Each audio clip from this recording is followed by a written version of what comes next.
Армысыз, қадірлі көрермен, Қазақстан Премьер-лигасының 23-ші туры осы жыл басынан бері қалыптасқан жағдайды одан ары шиеленістіре түсті. Біз қазір чемпиондыққа үміткер командалардың арасы одан ары тығыздана түскенін көріп отырмыз. Ендеше бұл жанкүйер үшін жақсы болғанмен, жалпы кейінгі соңғы қалған 3-4 турда жағдайдың қалай шешілетініне әлде нақты жауап берген жоқ. Сондықтан біз осы 23-ші турдың ойындарын өздеріңізбен бірге кеңінен талқылаймыз және Қазақстан футболына қатысты тағы біраз мәселелерді тілге тиек етеміз. Оның ішінде мергендер мәселесі бар, ұлттық құрама мәселесі бар. Сондықтан бізбен бірге болыңыздар.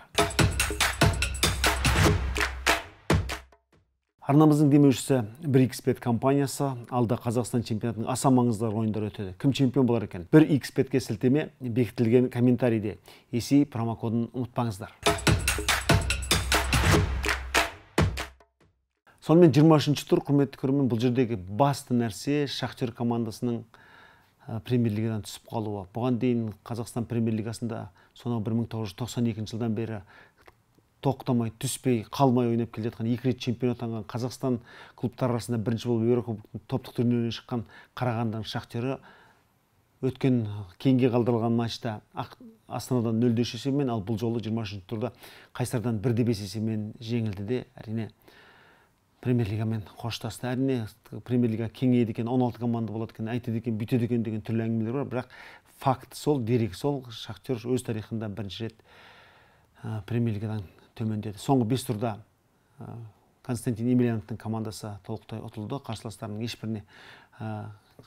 ешбірінен ұпай жырып алған жоқ. Жалпы бұл команда соңғы рет мамыр айында жеңіске жеткенін ескерсек, қазір Шахтердің жағдайы өте төмен екенін байқауға болады. Және премьер-лигаға түсе салып бұл команда қайта орала ала ма деген сұраққа да қазір жауап іздеу қиындау. Өйткені команда екінші айналымда сәл бір легионерді алғанмен аса бір жағдай жақсы емес. Сондықтан да Шахтер премьер-лигамен қоштасты. Енді келесі жылы мүмкін премьер-лига кеңейіп жатса, басқа да жағдайлар болып жатса, кеншілерді көріп қалатын шығармыз.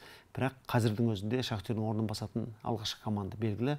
Оқжетпес бірінші лигадан қазірдің өзінде жолдама алып қойды. Ендеше осындай да бір жағдайлар болады. Ал Қайсар командасы бұл турда жеңіске жетті де 7 ойында жеңіп, 7 ойында жеңіліп, 7 ойында тең ойнап, таза жетілікті құрастырып отыр. Қайсар ештеңеден үміттенбесе деп маусым басындағы скептиктердің, яғни үмітсіздердің пікірін жоққа шығарған сияқты, бұл команда премьер-лигада қалып қана қоймай, кәдімгідей өте жақсы ойынмен көзге түсті. Қазір Қайсар үздік ондықта аяқтауға үлкен мүмкіндігі бар. Екінші бір үлкен мәселе, негізгі осы турдың басты мәселесі болады деген Елімай Астана матчы. Шынында да Астананың Спартак стадионында соншалықты еркін жеңіске жететініне ешкім былай көз жеткізе алмағандай, Григорий Бабаянның шәкірттері күзде нағыз бабына енді. Соңғы 8 ойынның 7-інде жеңіске жетті. Қазақстан қоржынына Еурокубоктарда ұпай қосып жатыр. Ұлттық құрама сапында ойыншыларда тынбай ойнап жатыр. Сондықтан Астана қазір бірнеше майданда өте жақсы көзге түсіп жатыр деуімізге болады. Бұл команда Лига кубогының финалында ойнайтынын да ескерсек, жалпы Астана үшін биылғы маусым қалай нашар басталса, солай жақсы ойналатын сияқты, солай жақсы аяқталатын сияқты, бірақ әрде онда бірден әлде чемпиондыққа бірден бір үміткер деуге әлде ертелеу сияқты. Дегенмен жоғалтқан ұпай саны бойынша Астана барлық команданы артқа тастап отыр. Дегенмен алдағы қарсыластар оңай емес. Бұл команда әлде Ақтөбемен ойнайды, Атыраумен ойнайды, басқа да қарсыластар бар дегенде, яғни әлде бір ойын екен басқа командалардан, сондықтан бәрі болды бітті шешілді деуге келмейді. Ал Елімай командасының бас бапкері Андрей Карпович ойыннан соңғы баспасөз мәслихатында шынында да өз командасының дәл осы күні жеңіске лайық болмағанын мойындады. Жалпы мұндай майдандарда, мұндай шайқастарда Астананың әлдеқайда тәжірибелі екені көзге ұрып тұрды деді. Шынында да ойынды қарап отырғанда Елімай командасы алғашқы 2 голда тым қатты қорғаныста қателік жібергенін түсіне алмадық. Мысалы, бірінші голды соққан кезде Камара неге сол қапталда соншалықты бос жүр? Екінші голды соққан кезде неге дәл сол Камараға қарсы ұмтылған ойыншы допты беріп қойды? Ал ойынның үздік футболшысы атанған Марин Томасовқа Камараның пасы қандай, ал Томасовтың қақпаштан асыра салған добы қандай. Яғни бұл тұрғыдан алғанда психологиялық басымдық Астанада болған сияқты 8000 жанкүйердің көз алдында Спартакқа толған Астана өте орнықты, ұсынықты ойын көрсетті. Және ең бастысы қазақстандықтар неге шықпайды? Осы Тимур Досмамбетов бір ойынға қатысты ғой, Александр Маричкин Бартолецке Калайцаға орнын беріп қойды ғой дегенде бір өкінішіміз болған еді. Бірақ кез келген қазақстандық ойын шықса да ойынды күшейтетінін көріп отырмыз. Екінші таймның соңына қарай Джеффри Чинедо кетіп қалды, оның орнына шыққан Рамазан Кәрімов баспен тамаша гол соғып кетті. Ал Назми Грипшиннің орнына шыққан Исламбек Қуат ортаны тас қылып ұстады. Демек, былай айтқанда Григорий Бабаян өзінің қолындағы бар ойыншылардың әлеуетін толықтай пайдаланып отыр деуімізге болады. Ал Елімай командасының бас бапкері Андрей Карпович ресурстың жетпегенін айтады, бірақ дегенмен бұл командада негізгі команданың ойынын айқындайтын 13-14 ойыншы толықтай әр ойынға қатысып келе жатыр. Осы 14 ойыншы Астананың былай айтқанда шаршаңқ ойыншыларына қарсы тұра алмағанда бір жалпы бапкер үшін үлкен мәселе болуға тиіс. Қалай дегенде де Елімай биыл премьер-лигаға шыға салып чемпиондықтан үміткер болуымен ақ бізді қуантты. Бірақ бір қызығы Елімай әлі де толықтай үмітін үзген жоқ. Бұл командада 22 ойын бар, енді 2 ойын қалды. 2 ойында 6 ұпай алды десек, 40-43 ұпаймен әлі де үздіктер сапына кіруге болады. Сондықтан бәрі де Елімайдың өз қолында. Дегенмен бірақ осы Елімай мен Астана матчы алдында біздің бұл матчты шетелдік төрешілер қазылық ету керек деген сияқты түрлі ой айтылған еді, бірақ негізі шусыз, дыңсыз бір жақсы ойын болған сияқты. Сондықтан Елімай былай айтқанда премьер-лигаға келе салғанда осылай чемпиондықтан үміткерлердің жолына кедергі жасап жатса, немесе өзі чемпион болған үміттеніп жатса, Қазақстан командаларының қатарына бір мықты ұжым қосылды дей аламыз. Оның үстіне соңғы кезде Елімайдың сапынан бір жақсы ақпаратты жетіп жатыр. Ұжымдық басқаруға көшуі мүмкін, яғни халықтың өзі Елімайдың басшысы болуы мүмкін. Яғни шетелдік үрдіспен, батыстық үрдіспен Елімай шынында да алдағы уақытта жергілікті бюджетке қатты сүйенбей өз күнін өзі көріп кетуі мүмкін. Сондықтан соның бәрінің алғышарты қазір жасалып жатыр деп есептейміз. Әрине Роман Мұртазаевтың тамаша мүмкіндігі болды. Аслан Дарбаевтың жалпы ойынды жақсы өткізгенін көрдік. Бірақ жалпы алғанда Астана өзінің барлық мүмкіндігін сәтті пайдаланды. Былай айтқанда класы жоғары, әбден тәжірибелі команда екенін осындайда көрсетіп отыр. Маусымның басында Астана қайта-қайта сүрініп 5-1 жеңіліске душар болған кезде чемпиондықтан үміткер тұрмақ, тіпті бұл команданың 9-10 орында қалу мүмкін деген едік. Жоқ, Астана керемет түлеп отыр. Келесі ойындарда оның чемпиондық амбициясы түгелдей сынға түсетін сәттер аз емес. Бұл турда және бір ерекше оқиға Тобыл мен Ордабасының матчы болды. Шынында да Тобыл чемпиондықтан үміт үзгеннен кейін кәдімгі ақ желкенен жығып, былай айтқан кезде теңіздің ортасында қалқып жүре беретіндей көрінгенмен, жоқ, Нұрбол Жұмасқалиевтің командасы әр ойын сайын нәтижеге еңбек сіңіріп таласып келе жатыр. Ордабасымен ойында да Тобыл былай айтқанда қақпаға аздау соққы жасады, бірақ саз жасады. Еркін Тапаловтың күтпеген жерден ортаға ойысып келіп, сол аяқпен жасаған соққысына Игнатович ешқандай реакция білдіре алмады. Бұл жерде енді шынында да Кирилл Кекер барғалы Ордабасының бір жеңіп, бір жеңіліп, былай айтқанда әр толқында бір толқын жүргенін байқауымызға болады. Жалпы бірақ бұл чемпиондықтан үміткер командалардың бәріне тән мәселе болып тұр. Ал Тобыл болса өзінің мүмкіндігін сәтті пайдаланды. Ордабасында мұндай мүмкіндіктер болмады дей алмаймыз. Жасурбек Яқшыбаевтың жақсы мүмкіндігі болды. Тіпті тәжірибелі қақпашы Стас Покатилов қатты қателескен сәтте Шахпоз Омаров допты іліп әкетіп соққанда қақпа маңдайшасынан қайтты деген сияқты. Осы Игнатович те, осы Покатилов те бірдекілі өте бір сәтті шабуылдарды қайтарғанын да көрдік. Жалпы алғанда Тобыл шынында да бізді санаттан сызып тастауға әлі ерте дегенді ұқтырды. Қазір Тобыл 6-шы орында тұр, бірақ бұл команданың да әлі 3 ойыны бар. Біз кейінгі 3 ойында да жеңісті ғана ойлауға тиіспіз деп қалды Тобылдың қорғаушысы Иван Миладинович. Демек, алдағы уақытта қостанайлықтар бәрібір осы үздікшілікке немесе осы Еурокубок аймағына кіруге тырысатын шығар. Оны жоққа шығара алмаймыз. Тобыл қайтадан Тобыл аренаға оралды. Тіпті кейбір мамандар осы Тобыл аренадағы төсеніштің нашарлап кеткенді айтып жатыр, бірақ негізі солтүстіктің қатал табиғаты жағдайында Тобыл шынында да өзінің бір ұясы бар секілді көрінеді, қорғалған команда секілді көрінеді. Сондықтан Ордабасына жеңгенде бұл команда өзінің әлде санаттан шықпайтынын аңғарған сияқты. Ал Ордабасы бұл жерде бір керемет мүмкіндіктерге көп ие бола алды дей алмаймыз, бірақ қақпаға бағыттаған соққысы әрине тобылдан көбірек. Оның үстіне 88-ші минутта Жасырбек Яқшыбаев алаңнан қуылып кетті. Бұл да командаға аса бір жақсы жаңалық емес. Яқшыбаевта осы матчта тәптар мүмкіндіктері болды.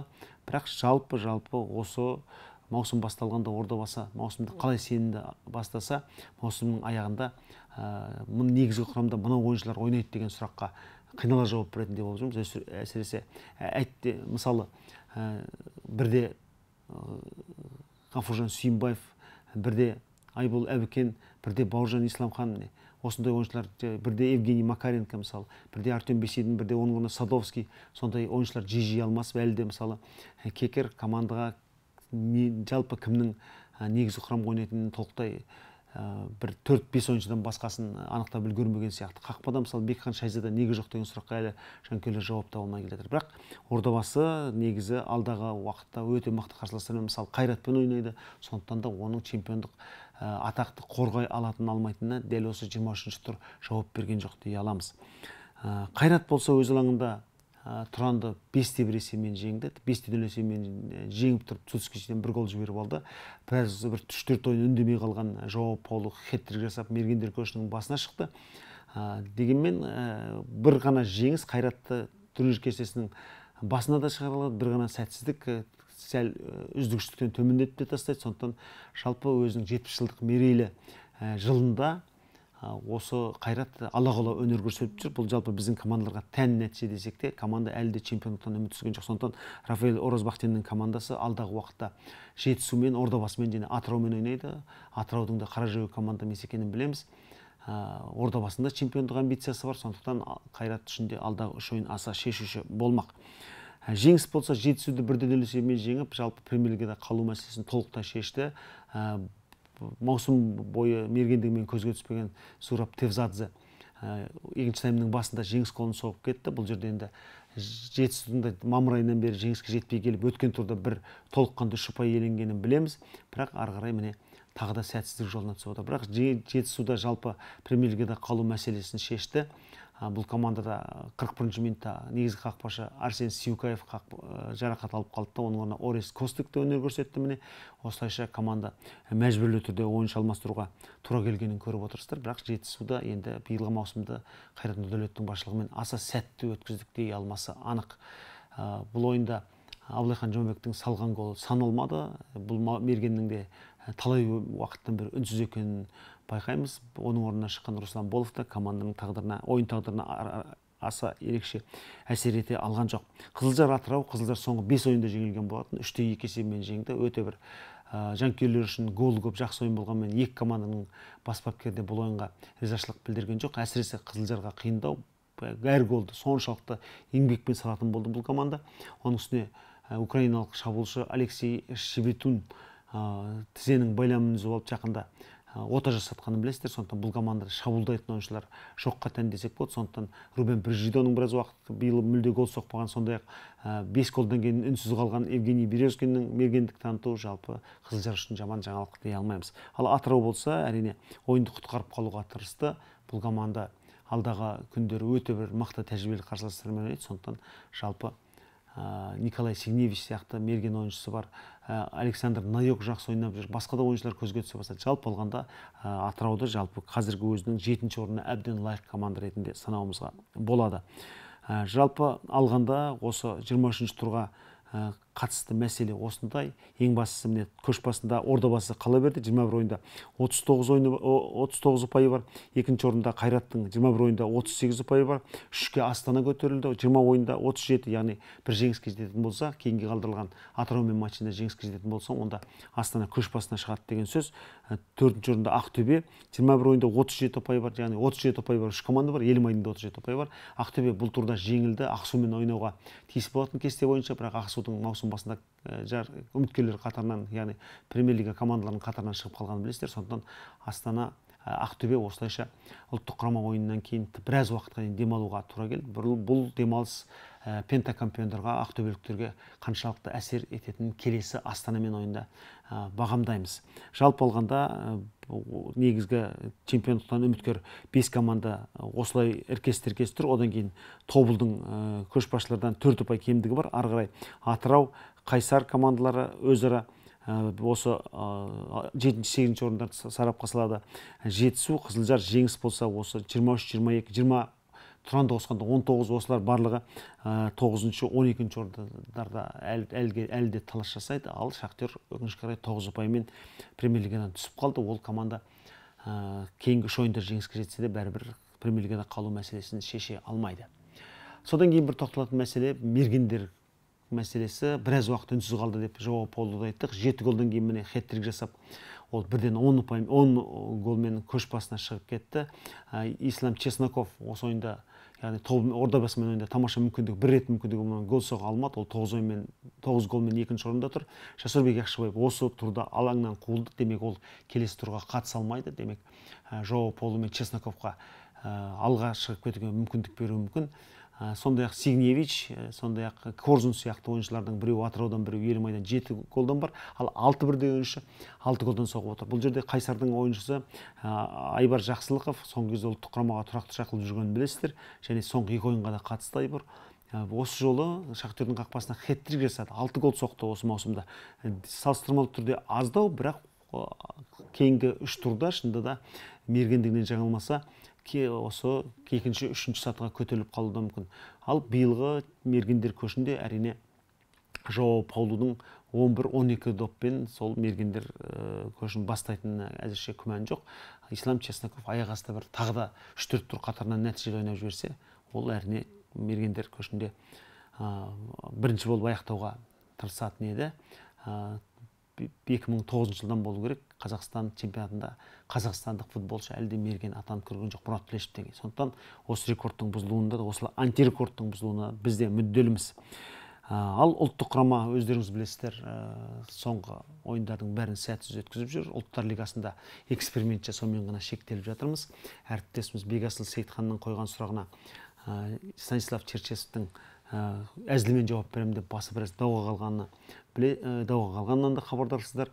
Бұл мәселеге қатысты іштей ойландық, толғандық. Бекасылдың қазақша сұрақ қойған ешқандай сөйлекетті көріп тұрған жоқпыз. Аудармашы барын көріп тұрып, ол әдейі сұрақ қойды. Сондықтан да бұл жерде өз елінде, өз тілінде сұрақ қойған журналисті кемітіп жатқан ресейлік журналистерді мен тіпті мүлде түсіне алмас едім. Бұл жерде басты мәселе Черчесовтың өзінде. Өйткені ол ұлттар лигасында жанкүйердің нәтиже талап ететінін біледі, бірақ жағдайдан басқаша шығып кетуге тырысып жатыр. Яғни тәжірибелі адам ғой, қалай дегенде де мәселені осындай бір жағдайларға аударып, негізгі мәселеден жұртшылықтың, журналистердің назарын алып кетуге тырысып жатқан әрекеті тым сәтсіз екені де байқалып отыр. Және ең бастысы, мен сынға қалдым ба, менікі дұрыс емес деп артынан мойындағандай да болып отыр. Ұлттар лигасында 1 тең ойын, 3 жеңіліс және 0 гол біздің жыртығымызға еш жамау бола алмайтын жанымызға батады.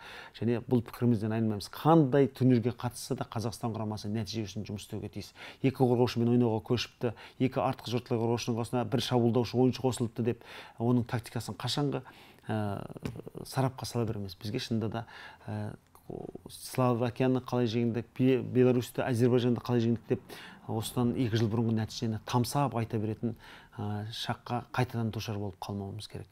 Алдағы 2 ойын Австриямен және Норвегиямен өтеді. Бұл ойындардың аса қиын екені түсінікті, бірақ жалпы Станислав Черчесов жұртшылықпен бірге қарапайым журналистердің де нәтиже талап ететінін ескеруге тиіс деген ойымыз бар. Жалпы алғанда клубтық футбол біздің ұлттық құрамаға қарағанда көбірек айтылып жүргені рас. Өйткені Премьер-лигада интрига, Премьер-лигада шиеленісі өте көп. Ал Нью-Сейнт командасымен Астана жақында конференция лигасында қосымша матч өткізеді. Сондықтан біз күтетін жаңалық, біз айтатын түрлі қызықтар аз емес. Ендеше осының бәріне амандық саулықпен көрісуге нәсіп етсін. Арнамызда футбол мәселелерін бірге талқылауға, бірге сараптауға өздеріңізбен бірге боламыз деп сенеміз. Аман сау болыңыздар.